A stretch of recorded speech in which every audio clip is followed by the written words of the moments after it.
12,000 कोटीचा मालक भाड्याच्या घरातनी वारला, मृत्यू झाला. कोण आहेत ते?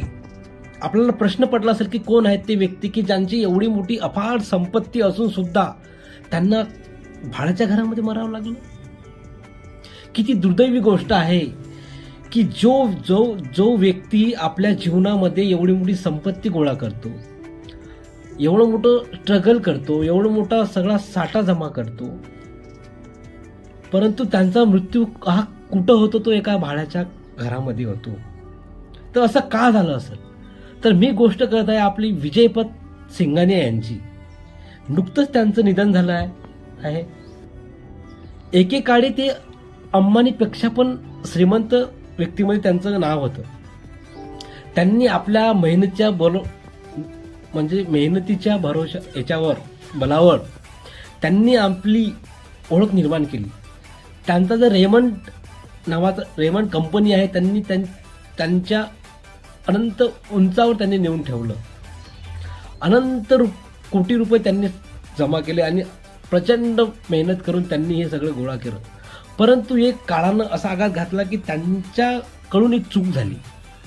चूक म्हणावीच लागेल त्याला, कारण की त्यांनी त्यांच्या नावावरची जी संपत्ती प्रॉपर्टी होती ती त्यांनी त्यांच्या मुलाच्या नावावर ट्रान्सफर केली आणि तिथूनच सगळं गणित बिघडलं. नंतर एका मुंबईच्या रेमंडच्या शोरूममधून असं उघडकीस झालं की त्यांच्यात वाद झाले आणि कालांतराने त्यांचा जो मुलगा आहे गौतम सिंघानिया यांनी त्यांना घराच्या बाहेर काढून दिलं. म्हणजे बघा, ज्यांनी एवढं मोठं साम्राज्य उभं केलं, अख्खं साम्राज्य त्यांचं साम्राज्य असून सुद्धा फक्त एक चूक कोणती की त्यांनी आपलं संपूर्ण संपत्ती ही त्यांच्या मुलाच्या नावावर करून दिली. मुलाच्या नावावर संपत्ती केल्यानंतर त्यांना आपल्या घरातून जावं लागलं.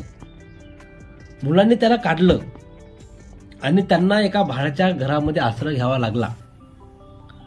आणि शेवटी असा बातम्यामधून, न्यूजमधून आपल्याला पाहायला मिळालं की कालांतरी 1-2 दिवस झाली की त्यांना एका भाड्याच्या घरामध्ये त्यांचं निधन झालं.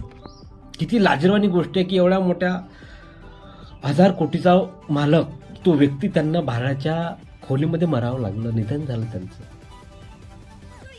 तर तुम्हाला काय वाटतं की अशा प्रकारचं जे काही वडील असतील त्यांनी आपल्या मुलाच्या नावावर संपत्ती करायला हवी? तर तुमचं मत नक्की